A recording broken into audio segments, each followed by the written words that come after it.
Então, como mandei mensagem um pouco mais cedo nos grupos, hoje nós vamos estudar o Salmo 29. Tá? E o Salmo 29, ele traz o seguinte início. Ele fala, Salmo de Davi, deem ao Senhor, ó filhos de Deus, deem ao Senhor glória e força. Deem ao Senhor a glória devida ao seu nome. Adorem o Senhor na beleza da sua santidade. Esses são os dois primeiros versículos. Nós vamos ler o resto do Salmo ao longo do texto. Eu recomendo que você tenha a Bíblia aberta aí, né, para acompanhar de uma forma mais fácil o texto, olhando ali de longe, não só com os versículos do slide, que fica um pouquinho mais fácil de facilitar. Tá? Então, por exemplo, o texto todo, assim como todos os salmos, ele é dividido em estrofes, ele é uma música. Tá?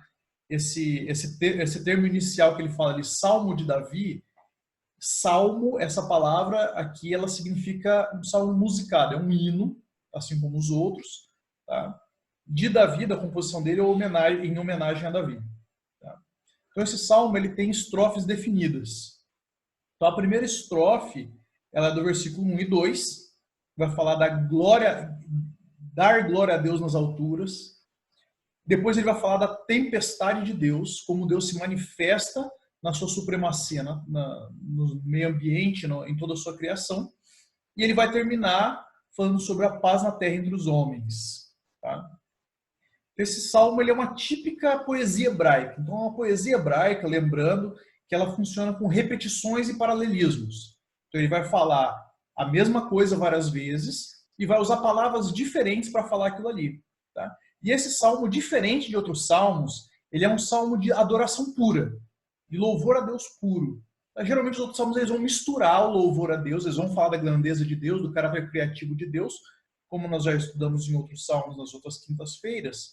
Mas esse salmo em especial, ele só louva a Deus. Ele não vai fazer pedido, ele não vai fazer súplica, não vai fazer confissão, não vai pedir perdão. Ele vai simplesmente falar de Deus. E esse salmo, ele também é uma pura poesia hebraica. Então, se você pegar a sua Bíblia e dar uma olhadinha aí, conta. A maioria das Bíblias, esse Senhor vem todo em letra maiúscula. Todas as letras em maiúsculo. Isso daí é quando aparece o nome de Deus, Jeová. Tá? Conta quantas vezes tem no Salmo. O Salmo são 11 versos e tem 18 vezes o nome de Jeová. Então, essa repetição é muito clara nesse salmo, que é uma poesia, um dos salmos mais bonitos que a gente tem no Inário. Tá? Então, os salmos, ele começa, nesses dois primeiros versículos que nós vimos e vamos voltar neles, ele começa da glória de Deus no céu, ele desce para a glória de Deus no reino humano, no reino da natureza, e por fim se encontra com o homem na base aqui na terra. Tá? Então, claramente, você olhar o título que algumas Bíblias dão para esse salmo, ele vai falar, né? É a voz de Deus na tempestade, ou Deus na tempestade, a tempestade de Deus. Por quê? Porque esse salmo ele vai falar exatamente disso, que vai ser a figura, esse número 2, que a gente vai, a segunda estrofe que a gente vai estudar. E alguns comentaristas falam que na igreja primitiva, inclusive, o pessoal costumava ler durante uma tempestade, né? Para ficar mais vívido. Então, o dia que tiver uma tempestade bacana aí, fica temático o Salmo 29 para esse dia. Tá? Então, direto no Salmo, esse Salmo ele começa com a repetição. Tá? Então, nesses dois versos, ele vai falar: deem ao Senhor, deem ao Senhor, deem ao Senhor, adora ao Senhor. Então, ele faz 3 repetições e um paralelismo. Tá? Essa repetição ela serve para enfatizar que aqui o salmista está falando que a glória é a Deus. Né? Quando ele fala que ó filhos de Deus, essa expressão, ele está se referindo aos anjos, aos seres angelicais. Então, o que acontece? Ele está falando, até esses seres angelicais, que o homem às vezes fica maravilhado e fala, caramba, são anjos, que coisa maravilhosa, eles têm que dar glória a Deus. O único digno de glória é Deus. Né? E aqui fica um negócio que parece meio estranho, porque tem um homem, um salmista, falando, anjos, ó, presta atenção, vocês têm que dar glória a Deus. Parece que, eles já não estão fazendo isso, já não é o trabalho, eles não vivem para isso. Né? Mas aqui, o salmista ele está percebendo que esse Deus glorioso que ele enxerga na natureza, que ele enxerga nessa tempestade que ele vai descrever logo em seguida, parece que a voz dele é muito pouco. Ele não consegue dar a glória devida a Deus, porque ele é pequeno, né? Ele é minúsculo. Então ele chama, na verdade, não só os anjos, mas toda a criação para adorar esse Deus maravilhoso, né? É mais ou menos quando a gente está tentando conversar durante a tempestade, né? Trovão e chuva, aquele barulheira, aí você tenta falar com alguém, ô fulano, e parece que sua voz não flui. Esse é o sentimento de pequenez do salmista. Ele está vendo um Deus grande e maravilhoso e a voz dele não é suficiente para adorar a Deus como ele deve ser adorado. Então ele fala que tem que dar ao Senhor essa glória, essa adoração, esse louvor. Então ele vai falar de 3 coisas. Deem ao Senhor glória, né? A glória devida ao nome de Deus, que vai estar no versículo 2. E aqui não é para louvar a Deus pelo que ele fez para a gente. É a glória devida ao seu nome, que nós devemos dar glória a Deus.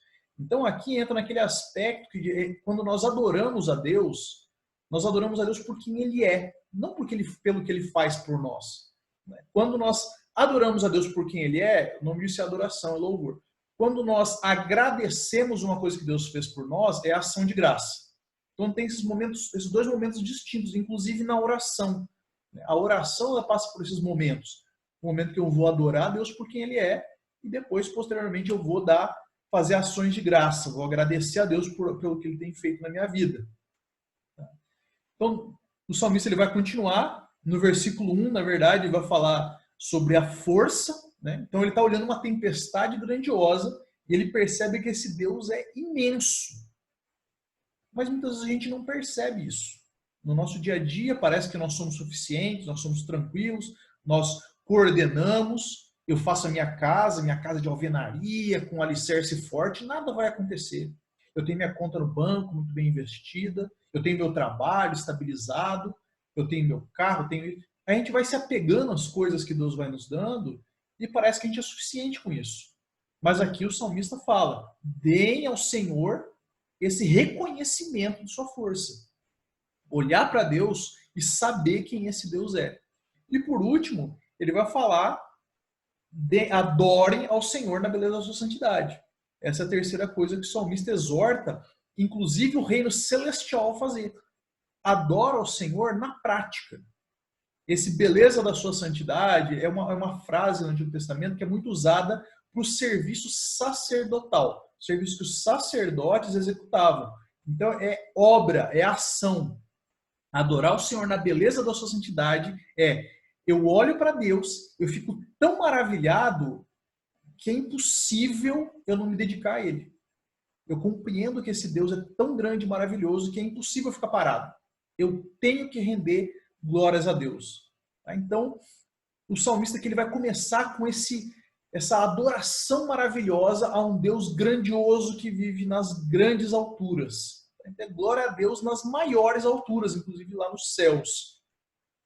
E ele vai passar, então, a fazer do 3 até o 9 uma análise dessa imagem que ele está enxergando. Lembrando que esse é um salmo poético. Então, o salmista ele vai imaginar uma cena acontecendo e ele vai conseguir desenvolver o texto e a ideia dele dentro dessa imagem que ele está fazendo. Então, o versículo 3 e 4 fala: ouve-se a voz do Senhor sobre as águas, o Deus da glória troveja, ele fala através de trovão. O Senhor está sobre as muitas águas, não interessa o quanto, e a voz do Senhor é poderosa. A voz do Senhor é cheia de majestade. Então aqui o salmista, ele usa algumas expressões ao longo desse texto que dá a ideia de que ele está observando a cultura dos outros. Ele está observando principalmente a cultura dos cananeus, né? Então aqui ele vai imaginar, ele vai olhar para aquela cultura, para aquela mitologia deles, né? Que eles acreditavam em Baal, o deus do céu, e Iã, o deus do mar. E quando, por exemplo, tinha uma tempestade no mar, eles entendiam, não, é um Deus batalhando contra outro. Aqui o salmista acha muito engraçado isso. E ele fala, não, aqui é a voz do Senhor, é o Deus Jeová que está demonstrando o seu poder. Ele que está fazendo tudo isso que vocês acham tão maravilhoso, que acreditam até que é um Deus imaginário que está fazendo isso. Tá? Então ele vai falar a voz do Senhor como uma manifestação do poder de Deus. E é interessante, se a gente pegar do versículo 3 até o versículo 9, essa expressão, a voz do Senhor, que está em negrito aí no texto, ela vai se repetir por 7 vezes. Lembrando que a repetição é uma característica da poesia hebraica. Né? E a repetição ela vai de novo, como se fosse vários trovões nessa tempestade. Então ele usa esse recurso da escrita para dar para a gente uma imagem, que Deus não para de falar, e é como se fosse aquela tempestade, um trovão atrás do outro, que a gente morre de medo, e essa repetição de 7 vezes, ela simboliza exatamente essa perfeição, essa completude de Deus. Né? Lá no texto de Apocalipse, né, vai falar, no Apocalipse 10:3, vai falar desse Deus dos 7 trovões. Né? 7 por causa da completude, e porque Deus ele é ilustrado em várias, a sua força é ilustrada em várias vezes como a voz do trovão. Né? Ele usa essas ilustrações que são coisas que maravilham a gente, que nos enchem de medo, para exatamente mostrar essa grandeza, essa glória de Deus. Então, aqui, o pastor Charles Spurgeon, que foi um pastor britânico no século XIX, ele também fala sobre o Salmo 29, que ele, do mesmo jeito que eu pego o Salmo 8, e eu vou entender melhor o Salmo 8 à luz da lua, porque ele vai falar das maravilhas do céu e da noite, o Salmo 19, do nascer do sol, o Salmo 29 ele tem que ser de uma tempestade, para a gente entender o que está na mente do salmista. Mas aquela tempestade densa, aquela tempestade terrível, porque é exatamente essa a imagem que o salmista quer criar na nossa mente. Tá? E aqui o salmista, do versículo 3 até o versículo 9, ele vai imaginar uma cena. Né? Aqui está a região ali do povo de Israel. Tá? No norte, no mar Mediterrâneo, começa essa voz do Senhor sobre as águas, o Senhor troveja sobre muitas águas, então parece que a tempestade está vindo. Eles estão olhando para o norte e estão vendo aquela tempestade negra imensa chegando, o poder de Deus. Tá? Depois ele vai passar por toda a terra e vai terminar lá no sul, no deserto. Tá? Então vamos acompanhar o raciocínio do salmista. Então ele fala que essa voz do Senhor, esse poder do Senhor sobre muitas águas, é exatamente a supremacia de Deus sobre a criação. É um Deus grande e maravilhoso, e o que o homem imagina de mais terrível, de mais complicado, que é o mar e a natureza, aqui fala que Deus ainda é sobre as águas, Deus troveja sobre muitas águas. A voz do Senhor não é uma voz qualquer, um trovãozinho, ela é poderosa, ela é cheia de majestade. Então essa supremacia que o salmista ressalta no texto é exatamente para demonstrar esse poder maravilhoso de Deus, essa força de Deus. Do versículo 5 até o 7 é quando a tempestade chega ali no Líbano, mais para o norte, e chega em toda a área onde o salmista está morando, que é ali na área de Israel. E ele fala o seguinte: as vozes do Senhor, de novo, aquele mesmo trovão caindo, quebra os cedros, despedaça os cedros do Líbano. Então, esse Deus, a voz de Deus é tão forte que ela arranca, ela quebra as maiores árvores da região. O pessoal, inclusive, tem muita história daquela época de reis que se gabavam de ter cortado os cedros do Líbano, porque eram árvores muito grandes, muito fortes. E ele fala, Deus quando fala, essa árvore se dobra, ela cai diante de Deus. Tamanho é o poder de Deus. Olha, no versículo 7 ele fala que ele pega o Líbano inteiro, não só o cedro, e é como se ele estivesse soprando um papelzinho, assim, ó. E o Líbano todo se salta. O Monte Hermon, que é um monte que simboliza a estabilidade, a confiança, isso aí não vai durar nada. Isso aí é mais ou menos aquela cena de quem já passou por uma imensa tempestade e sai na rua depois. Aí olha assim, é árvore no chão, árvore que caiu com raiz e tudo, e carro que virou. Aí você olha, caramba, como é forte a natureza, como é forte a voz do Senhor. E ele só está falando. E é só a voz dele. Né? Então Deus pega toda essa estabilidade, tudo isso que o homem admira como uma coisa que dá segurança e fala, isso aí não dura nada. A voz do Senhor bota isso aí em chamas de fogo. Então Deus pega o homem e ele destrói, ele chacoalha, ele abala tudo aquilo que ele acha que pode proteger ele. Inclusive proteger ele de Deus, como seu próprio coração, intelecto, né? Não, Deus não existe. Deus chacoalha isso. Né? O mesmo pastor que a gente falou agora há pouco, Charles Spurgeon, ele também vai falar que o evangelho de Jesus, ele tem o domínio, ele domina sobre o mais inacessível dos homens, o mais inacessível dos mortais. E quando o Senhor envia a sua palavra, ela quebra os corações muito mais do que os cedros do Líbano. Então Spurgeon olha para o Salmo 29 aqui e olha assim e fala assim, rapaz, a voz do Senhor quebra Líbano, imagina o que ela faz no coração do homem. Então esse poder do Evangelho de Cristo em mostrar a supremacia de Deus sobre o homem, ela quebranta esse coração duro, esse intelecto do homem que acha que sabe muita coisa. A voz do Senhor também, ele termina com a tempestade chegando lá no sul, no deserto, indo embora. Né? Quando a tempestade passa, mas ela ainda não passa sem fazer tremer todo o deserto. Mostrando que Deus, ele expande o seu domínio sobre todas as coisas. Não tem um deserto gigante em que Deus não domine. Deus, depois de passar, fica só aquele rastro de destruição do poder de Deus.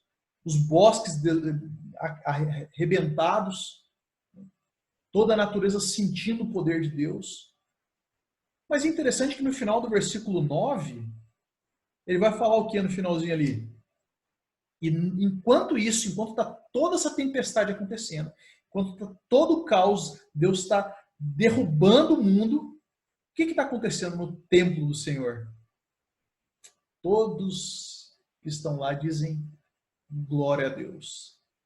E é interessante que aqui no finalzinho do versículo 9, no meio da tempestade, o povo de Deus está adorando a Deus. Do mesmo jeito que o salmista lá no versículo 1 falou, céus, vocês têm que adorar a Deus. E como se fosse um eco aqui na terra, o povo de Deus adora o seu nome, o povo de Deus grita glória no templo do Senhor. Porque o poder de Deus, ele faz temer o homem. Né? Quem não fica com medo diante de uma tempestade, diante de um mar revolto? Né? Quem não olha o poder de Deus nos raios e trovões e fala, puxa vida, esse é um Deus imenso e poderoso. Mas o povo de Deus, além de saber todo esse poder de Deus, confia no seu Pai. Confia em Deus que escolheu e preserva o seu povo na terra. Que é exatamente o que o salmista vai continuar fazendo agora no final do Salmo. Ele pega o versículo 10 e 11 e vai fazer de novo uma repetição. Governa, governa, seu povo, seu povo. Tá? Então agora o salmista vai passar para as consequências desse Deus Todo-Poderoso. É a estrofe final em que, tudo bem, tem uma tempestade, tem um Deus que é representado por toda essa força da natureza, mas qual que é a consequência disso no reino humano, no reino dos homens? A primeira coisa fala que o Senhor governa o juízo. Quando ele usa a palavra dilúvio aqui, ele está se referindo ao juízo, a dar a paga ao pecado. E como rei soberano, ele governa para sempre. Essa palavra governa, ela pode ser trocada por julga. Né? Deus no seu entronizado, a palavra ela remete mais a um trono, entronizado, Deus julga o homem. Então, toda aquela tempestade, ela mostra que o homem está à mercê do julgamento de Deus. E a voz de Deus, como esse estrondo sobre a natureza, mostra que Deus ainda está aqui. Deus não está alheio, Deus não está perdido no tempo, mas Deus está olhando a terra. Deus está governando a terra e Deus vai julgar cada pecado. Se nós pegarmos essa ideia das tempestades e do poder de Deus sobre a natureza, e pensando na ideia que o salmista traz no versículo 10, que o Senhor no seu trono, ele faz juízo, ele julga, a gente pode ir um pouquinho mais para frente na Bíblia, lá para Apocalipse 20, de 11 a 15. Apocalipse 20, de 11 a 15, ele vai trazer o julgamento do trono branco, ele vai descrever o julgamento dos homens. Quando a gente começa a ler o texto, João fala o seguinte: vi um grande trono branco e aquele que nele se assenta, Jesus, e olha a expressão que João vai usar, de cuja presença fugiram a terra e o céu. Ou seja, um Deus tão poderoso, tão aterrorizante pelo juízo que ele vai fazer, que até as montanhas correm dele. Esse é o raciocínio que converge de João com o salmista. Mais para frente, no versículo 13, ele vai falar: até o mar entregou os mortos. Deus falou assim: agora eu vou julgar. O mar entrega os seus mortos. A morte e o além entregam os mortos que neles haviam, porque é hora de Deus julgar. Agora imagina aquele ser humano que está indo para o juízo de Apocalipse 20, que viu esse poder da tempestade, que o Deus poderoso, na presença de quem há raios e trovões, ele está sendo arrastado para frente do trono para ser julgado. Aí ele olha para o lado e ele vê as montanhas correndo na direção oposta. Quer dizer, o julgamento é muito sério. O julgamento é muito grande. Nem o mar, nem a morte, nem o inferno resistem à vontade de Deus. Então é uma cena aterrorizante. O poder de Deus, se completamente compreendido, ele causa esse temor no homem, de saber do que Deus é capaz. Que até o céu e a terra fogem de Deus quando ele está para fazer juízo, mas o homem vai estar um dia diante do trono para ser julgado pelos pecados. Mas é interessante que o salmista ele não termina no versículo 10. No versículo 11, esse Deus que está entronizado e julga, ele também dá força ao seu povo. Então, o povo escolhido de Deus é sustentado. Ele dá força, significa sustento. Deus sustenta o seu povo. E o Senhor abençoa o seu povo com paz. É a mesma história do camarada que está governando a sua terra, é o rei lá, tem o meu governo aqui. De repente ele vê um reino vizinho muito forte. Aí ele conta os soldados, conta os recursos, ele percebe que ele tem metade do exército do vizinho. Ele percebe que ele tem 1/10 do exército do vizinho. Ele percebe que o vizinho dele é muito mais forte e é certeza de vitória sobre ele. E aí, qual que é a melhor estratégia? Eu declarar guerra a esse vizinho ou manter paz com ele? É o mesmo raciocínio. Enquanto esse Deus que governa, que julga, esse Deus aterrorizante da tempestade, ele está fazendo juízo, com seu povo ele tem paz. Então, o texto ele começa lá nos primeiros versículos, com glória a Deus nas maiores alturas e paz na terra entre os homens a quem ele quer bem o seu povo. Lembra dessa frase? Glória a Deus nas maiores alturas e paz na terra entre os homens a quem ele quer bem. Você abriu sua Bíblia lá em Lucas 2,14, capítulo 2, versículo 14, que fala quando os anjos vieram falar com os pastores sobre o nascimento de Jesus Cristo. Jesus Cristo é esse homem, Deus, que morre no lugar do ser humano para que haja paz. Para que haja paz. Por isso que em Isaías vai falar que Jesus Cristo, além de ser Deus forte, esse Deus da tempestade, ele é o príncipe da paz. Porque na cruz, ele traz paz entre Deus e o homem. Esse versículo 11, ele só é possível diante da cruz de Cristo, que morre para fazer paz entre nós que tínhamos declarado guerra a Deus através de nossos pecados e esse Deus da tempestade que troveja, que mostra todo o seu poder e o seu julgamento diante do homem. Só em Cristo que existe essa paz que o salmista vem falar no final do Salmo. E o que isso aí traz para a gente de ensinamento? Primeiro, nós devemos adorar a Deus juntamente com toda a criação por quem Deus é. Lembra de... A gente muitas vezes fica mais fácil de perceber algumas coisas que Deus faz por nós, e a gente gasta todo o nosso tempo como se Deus fosse o nosso gênio da lâmpada. Ah, Deus, o Senhor fez isso por mim, o Senhor me protegeu, o Senhor fez aquilo outro. E quantas vezes nós adoramos a Deus por quem Ele é? Às vezes é difícil a gente não agradecer a Deus porque a gente está acostumado a fazer isso. Né? Como é que eu oro para Deus, louvando a Deus por quem Ele é? Tá aí um bom exemplo, o Salmo. O Salmo nos ensina a adorar a Deus por quem Ele é. Então, na sua oração diária, momentânea, em todo o tempo, separa um pedacinho da sua oração para adorar a Deus. Não para agradecer, não para confissão de pecados, não para fazer pedido. Isso você vai fazer depois, ao longo da oração. A oração tem que ter todas essas partes. Né? Mas separa um momento para adorar a Deus por quem Ele é. Do mesmo jeito que o salmista fez aqui. Outra coisa, nós devemos temer a Deus, porque somos pecadores e não merecemos contemplar Deus. Essa é a situação do homem. É olhar para esse Deus maravilhoso, olhar e saber que eu tenho pecado na minha vida. O pecado, ele traz inimizade com Deus. Então, tema a Deus que pune os pecados.